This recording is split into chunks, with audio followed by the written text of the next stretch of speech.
Cool. Well, let's have a little bit of a conversation around responses to the DOJ report or the DOJ investigation. I know that you did a press conference. Was it on Thursday morning? And then there was a DOJ listening session. Maybe you can talk about a little bit of the work, because I guess I wasn't aware that there was an MOU with the MPD and the Little Earth community or South Minneapolis. I'm not sure which. That dates back to 2002. Yeah.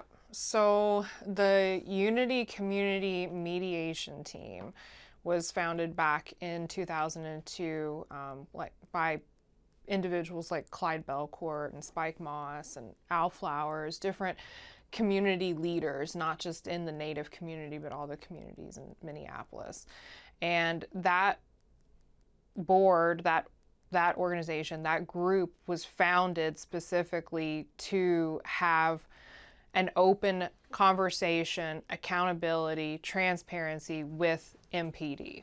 And there was an MOU written at that time between the Unity Community Mediation Team and MPD. So Unity Community Mediation Team, which we both sit on that board now. Clyde had put Frank Pero in his position on that board, and then Frank Pero put myself and Vinny on that board in his place. So that board, what we do is we meet monthly with Minneapolis Police Department to review and make sure that they're in compliance with the MOU. We also have Police Community Relationship Council, where we're talking with them, making sure that they're building or trying to work towards building trust within the communities. But that board kind of, after that MOU, and over the years, it kind of got a little stagnant. And then when George Floyd was murdered back in 2020, it kind of like regrounded it or reignited that board. And they're the ones, Unity Community Mediation Team is actually who requested the investigation from the Department of Justice. They also requested an investigation from the Minnesota Department of Human Rights, which they finished their investigation, I think it was back in April, and they wrote a consent decree, which is what it sounds like the DOJ is trying to do as well. And Unity, we've been a part of that whole process. We were meeting with commissioners with the state for that consent decree. And it's really right now trying to keep that door open for community to have a say in how this consent decree is written with the DOJ, between the DOJ and the MPD and the city. So we'll see what happens. So let me get this straight. The Community Unity group requested the DOJ, but the DOJ, to your knowledge, didn't reach out to you all for an investigation. To my knowledge, the DOJ did not reach out to anybody on Unity.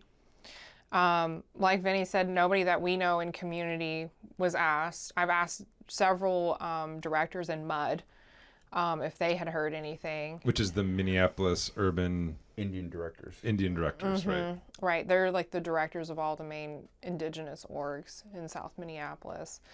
They had not. And I asked one of the DOJ investigators, where they got their data. And they said a lot of it was from MPD interviews, ride-alongs, and body cam footage. So not any actual community, or not many community interviews that I'm aware of. Vinny, can you maybe talk a little bit? I mean, there's some really graphic stuff in the report. I don't know if you read it. I don't think you really need to read it to understand. I mean, you've lived it. But can you maybe talk about the attitude of MPD historically towards the Native community? Oh, yeah, definitely. I can tell you all about them. Bullies. Growing up around here, they walk around when they have that badge on, they're like, they have power. and they flex that power all over us since I was a kid each and every day. When you see a police officer out here, MPD, you're scared. You know, very rarely. Now, there have been some good officers, I will say. You know, sometimes they would come help me coach baseball when I was the athletic director at Little Earth, you know. So there were some that were cool. But for the most part, we get a lot of these racist cowboys. We also found that MPD officers routinely disregard the safety of people in their custody. Our review found numerous incidents in which MPD officers responded to a person's statement that they could not breathe with the version of, "You can breathe. You're talking right now."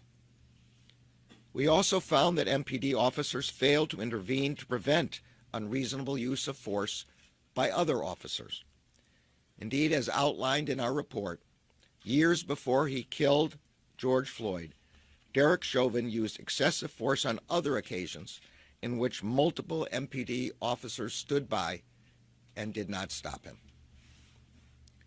Second, we found that MPD unlawfully discriminates against Black and Native American people in its enforcement activities, including the use of force following stops. Based on our review of the data, MPD officers stop, search, and then use force against people who are Black and Native American at disproportionate rates. The data showed, for example, that MPD stopped Black and Native American people nearly 6 times more often than white people in situations that did not result in arrest or citation, given their shares of the population. We found several incidents in which MPD officers were not held accountable for racist conduct until there was a public outcry. For example, after MPD officers stopped a car carrying 4 Somali American teens, one officer told the teens, quote, "Do you remember what happened in Black Hawk Down when we killed a bunch of your folk? I'm proud of that. We didn't finish the job over there. If we had, you guys wouldn't be over here right now." And that's what they call themselves, as cowboys. Yeah. That was actually in the report. And Derek Chauvin He was part of this cowboy group. They send the cowboys to South Minneapolis, Yeah. where the natives are. No doubt. And Chauvin, he worked at Little Earth at one point. So we had guys like him, you know, work in our community every day. And he's just one of many, honestly. And we know that. And so, yeah, it could be dangerous walking to the store. And I get it. Like when I was a gang leader, I knew what the game I was playing, you know, cops and robbers, you know what I mean? That's my enemy, just like I'm their enemy. So, you know, to me, coming up, when I was living that life, I understood what it was. I understood if they see me, I'm getting a gun thrown on me and I'm laying on the ground, or I'm going to take off running and try to catch me, you know? So, but when you change your life around, not even just me changing my life, but there's a lot of guys I knew that didn't live that lifestyle. You know, that were just your regular old native brother or sister trying to live their life, and they get harassed because of what another guy like myself, when I was living that point, you know, all of a sudden everybody fits that description, you know, and that's how it's been going on. When I changed my life around, I went from, now I'm not a target no more, but I'm still a target because I fit the description. Native male, you know, native male with a gun, native male did this, native male did that. So they're going to run up on every single native male, you know, if that's what the call is, and we're getting harassed. You know, we're going to get pulled over. We're going to get they're going to look for any little reason to search our vehicle. They're going to look for any reason to tow our vehicle. They're going to look for any reason to really mess with us, you know, and that's been, like I said, I lived here my whole life. I'm 42 years old now. That's been how it is around here my whole life.